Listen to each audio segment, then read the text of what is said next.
ಮಂಡ್ಯ ಲೋಕಸಭಾ ಕ್ಷೇತ್ರದ ಅಖಾಡ ದಿನೇ ದಿನೇ ರಂಗೇರ್ತಾ ಇದೆ. ಕಾಂಗ್ರೆಸ್ ಅಭ್ಯರ್ಥಿ ಪರ ನಟ ದರ್ಶನ್ ಪ್ರಚಾರವನ್ನ ಮಾಡಲಿದ್ದಾರೆ. ವೆಂಕಟರಮಣ ಗೌಡರ ಬಣ ಸೇರಿದ್ರ ಹಾಗಾದ್ರೆ ನಟ ದರ್ಶನ್ ಅನ್ನುವಂತ ಪ್ರಶ್ನೆ ಈಗ ಕಾಡ್ತಾ ಇದೆ. ಮದರ್ ಇಂಡಿಯಾ ಪರ ಹಾಗಾದ್ರೆ ಪ್ರಚಾರವನ್ನ ಈ ಬಾರಿ ನಡೆಸೋದಿಲ್ವಾ? ಮಂಡ್ಯದಲ್ಲಿ ಸ್ವಾಭಿಮಾನಿ ಸುಮಲತಾ ಹಾಗಾದ್ರೆ ಈ ಬಾರಿ ಒಂಟಿಯಾದ್ರ ಅನ್ನುವಂತ ಪ್ರಶ್ನೆಯೂ ಕೂಡ ಕಾಡ್ತಾ ಇದೆ. ಈ ಬಾರಿ ಹಾಗಾದ್ರೆ ಸುಮಲತಾ ಪರವಾಗಿ ಸ್ಟಾರ್ ಕ್ಯಾಂಪೇನ್ ಮಾಡೋರು ಯಾರು ಇಲ್ವಾ? ಚಿತ್ರನಟರು ಮುಖಂಡರ ಬೆಂಬಲ ಈ ಬಾರಿ ಹಾಗಾದ್ರೆ ದೊರೆಯೋದಿಲ್ವಾ ಅನ್ನುವಂತ ಪ್ರಶ್ನೆಯೂ ಕೂಡ ಉದ್ಭವಿಸ್ತಾ ಇರೋದು. ಸಂಸದೆ ಸುಮಲತಾ ಅವರಿಗೆ ಮೇಲಿಂದ ಮೇಲೆ ಆಘಾತಗಳು ಎದುರಾಗ್ತಾ ಇದೆ. ಟಿಕೆಟ್ ಅನ್ನ ಪಡೆದು ಸ್ಪರ್ಧೆಗೆ ಯತ್ನ ಮಾಡ್ತಾ ಇದ್ದಾರೆ ಸುಮಲತಾ.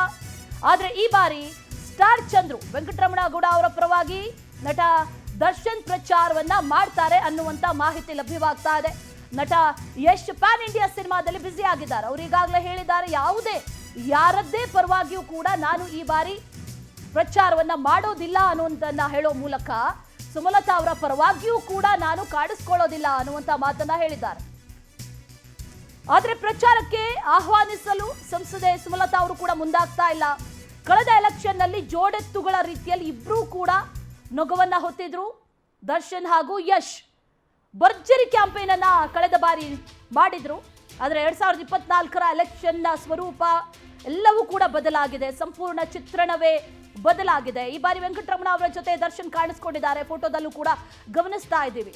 ಈ ವಿಚಾರಕ್ಕೆ ಸಂಬಂಧಪಟ್ಟಂತೆ ಮತ್ತಷ್ಟು ಡೀಟೇಲ್ಸ್ ಅನ್ನ ನೀಡ್ತಾರೆ ನಮ್ಮ ಪ್ರತಿನಿಧಿ ಬಾಲಕೃಷ್ಣ. ನೇರ ಸಂಪರ್ಕದಲ್ಲಿ ಜಾಯಿನ್ ಆಗ್ತಾ ಇದ್ದಾರೆ. ಬಾಲಕೃಷ್ಣ, ಈ ಬಾರಿ ಸ್ಟಾರ್ ಕ್ಯಾಂಪೇನರ್ಸ್ ಯಾರು ಇರಲ್ವಾ ಅನ್ನುವಂತ ಪ್ರಶ್ನೆ ಒಂದು ಕಡೆ ಆದ್ರೆ, ತಮ್ಮದೇ ಆದ ರೀತಿಯಲ್ಲಿ ಮಂಡ್ಯ ಸಂಸದೆ ಸುಮಲತಾ ಕೂಡ ಟಿಕೆಟ್ಗಾಗಿ ಸಾಕಷ್ಟು ಪೈಪೋಟಿಯನ್ನ ನಡೆಸ್ತಾ ಇದ್ದಾರೆ. ಏನಾಗಬಹುದು ಅನ್ನೋದೇ ಕುತೂಹಲ ಈಗ ಬಾಲಕೃಷ್ಣ. ಹೌದು ಅಶ್ವಿನಿ, ಏನಂದ್ರೆ ಎಲ್ಲ ಮೇಲ್ನೋಟಕ್ಕೆ ಎಲ್ಲ ಸರಿ ಇದ್ರು ಒಳಗಡೆ ಏನೂ ಸರಿ ಇಲ್ಲ ಅನ್ನೋದು ಸುಮಲತಾ ಅವರ ವಿಷಯದಲ್ಲಿ ಈಗ ಸಾಬೀತಾಗಿದೆ ಅಂತಾನೆ ಹೇಳ್ಬೋದು. ಏನಂದ್ರೆ 2019ರ ಚುನಾವಣೆಯಲ್ಲಿ ಜೋಡೆತ್ತನ್ ತರ ಯಶ್ ಮತ್ತೆ ದರ್ಶನ್ ಇಬ್ರು ಕೂಡ ಸುಮಾರು 25 ದಿನಗಳ ಕಾಲ ಪ್ರಚಾರ ನಡೆಸಿದ್ರು. ಏನಂದ್ರೆ ಅಮ್ಮ ನಾನು ನಿಮ್ ಜೊತೆಲಿದ್ದೀವಿ, ನಿಮ್ಗೋಸ್ಕರ ನಾವು ಶ್ರಮ ಪಡ್ತೀವಿ ಅಂತೇಳಿ ಅವರು ಪ್ರಚಾರನ ನಡೆಸಿದಂಥದ್ದು. 25 ದಿನಗಳ ಪ್ರಚಾರದಲ್ಲೂ ಕೂಡ ಅವ್ರಿಗೆ ಅಭೂತಪೂರ್ವವಾದ ಸ್ವಾಗತ ಮತ್ತೆ ಬೆಂಬಲ ಕೂಡ ಸಿಕ್ಕಿತ್ತು. ಅದೇ ರೀತಿ ಈ ಬಾರಿಯೂ ಆಗುತ್ತೆ ಅಂತ ಕನ್ಸು ಕಾಣ್ತಾ ಇದ್ರೆ ಏನೋ.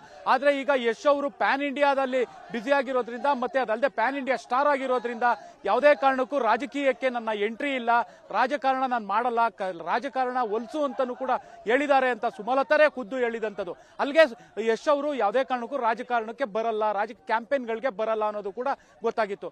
ಅದೇ ರೀತಿ ಈಗ ಏನು ಸ್ವಂತ ಮಗನ್ ತರ ಅಂತ ಹೇಳ್ಕೊತಿದ್ರು ದರ್ಶನ್ ಅವರು, ಈಗ ಏನು ವೆಂಕಟರಮಣೇಗೌಡರ ಜೊತೆ ಕಾಣಿಸ್ಕೊಳ್ತಾ ಇರುವಂತದ್ದು, ಕಾಂಗ್ರೆಸ್ ಅವ್ರ ಜೊತೆ ಕಾಣಿಸ್ಕೊಳ್ತಾ ಇರುವಂತದ್ದು, ಇದನ್ನೆಲ್ಲ ನೋಡಿದ್ರೆ ಅವರು ವೆಂಕಟರಮಣೇಗೌಡರಿಗೆ ಅಂದ್ರೆ ಕಾಂಗ್ರೆಸ್ಗೆ ತಮ್ಮ ಬೆಂಬಲ ಸೂಚಿಸುವಂಥದ್ದು ಮತ್ತೆ ಅಲ್ಲಿಂದ ಅವ್ರಿಗೆ ಏನು ಇವರು ಹೋರಾಟ ಕೊಡುವಂಥದ್ದು, ಕ್ಯಾಂಪೇನ್ ಮಾಡುವಂಥದ್ದು, ಈ ರೀತಿ ಆಗುವಂಥದ್ದು ಈಗ ಮೇಲ್ನೋಟಕ್ಕೆ ಕಂಡು ಬರ್ತಾ ಇದೆ.